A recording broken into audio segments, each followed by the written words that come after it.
de ce nouveau quinquennat du président élu, Félix Tshisekedi Tshilombo. Vous savez, c'est, je dis que c'est un jour spécial, un jour plein d'essence et de signification, la prestation de serment. Et vous avez remarqué que c'était majestueux, l'entrée triomphale du président Félix avec entouré des chevaux et la prestation de serment, plus d'une trentaine des présidents présents et d'autres pays, le Canada, les États-Unis, l'Angleterre, qui ont envoyé des délégués. Et on a senti la rigueur, la chose. Ils sont venus, en fait, participer au serment du président de l'Afrique centrale, mais aussi un ex-président de l'Afrique, un jour spécial pour la République démocratique, un jour vraiment plein d'essence. Ce qui m'a tellement intéressé, et ce qui m'a frappé, c'est que le discours du chef de l'État, il était assez concis, précis. 6 objectifs pour ce quinquennat. Dans lequel des objectifs, j'ai noté en soulignant l'entrepreneuriat des jeunes, le plein emploi des jeunes et des femmes. Mais moi, je crois que c'est le seul. Puisque nous n'avons pas, nous n'avons ménagé aucun effort pour présenter notre candidat le numéro 20 ici à Kinshasa et plus spécialement à la Lukunda, où j'ai battu campagne pour le chef de l'État. Je suis fière. Aujourd'hui, ce jour se réalise, la prestation de serment. C'est-à-dire le jour où le mandat, ce quinquennat commence aujourd'hui avec des défis, le plein emploi des jeunes, la baisse des dollars,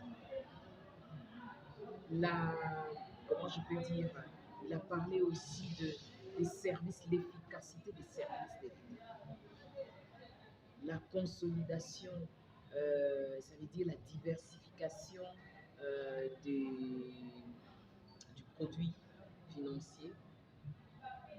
Et il a insisté sur quelques options ou quelques services de base, notamment l'accès à l'éducation, l'accès à la santé et tout le reste, les services de base, l'accès à l'eau, au courant, aux services, l'amélioration des services de qualité.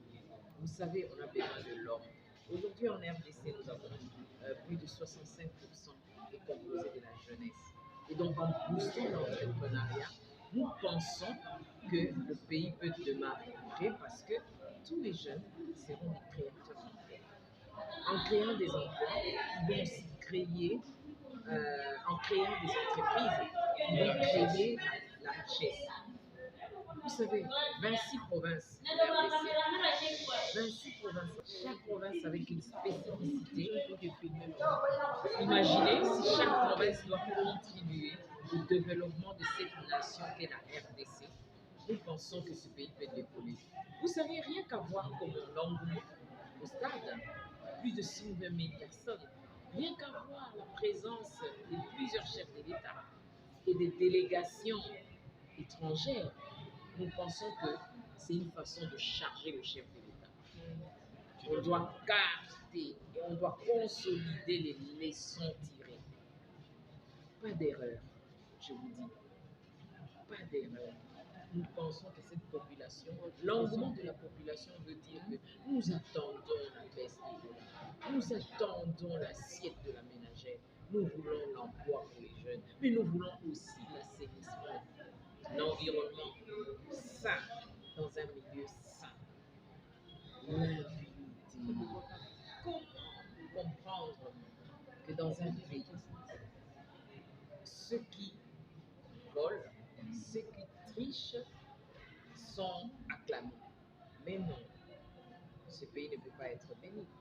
Vous avez bien suivi les propos du pasteur Roland Dano, assez des antivaleurs. Et même Tata Cardinal, dans le message de tous les évêques, ils ont dit, nous sommes prêts pour accompagner le chef de l'État à faire de ce pays le géant commun, mais aussi à lutter contre les antivaleurs. Comment comprendre qu'une députée qui a battu campagne pour le chef de l'État avec plus de 6000 voix n'est pas proclamée et on proclame d'autres personnes? Ce n'est qu'une parenthèse. Moi, je pense que je suis la réserve de la République. Et donc,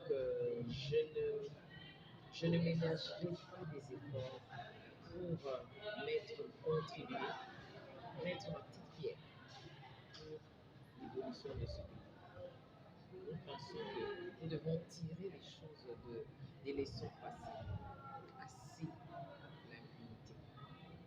La création d'emplois des jeunes, le boosting de l'entrepreneuriat, puisque il a dit qu'il devait consolider les acquis, voter le numéro 20 pour consolider les acquis de la fondation posée.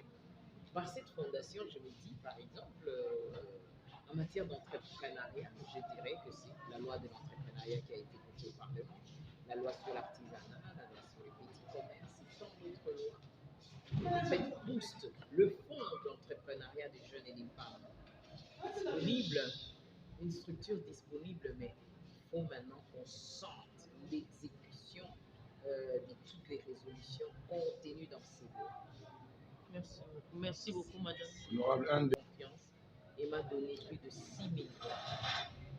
Hélas, je n'ai pas été proclamée, mais j'attends. Je crois que les autres instances vont travailler pour la restauration de la justice. Merci beaucoup.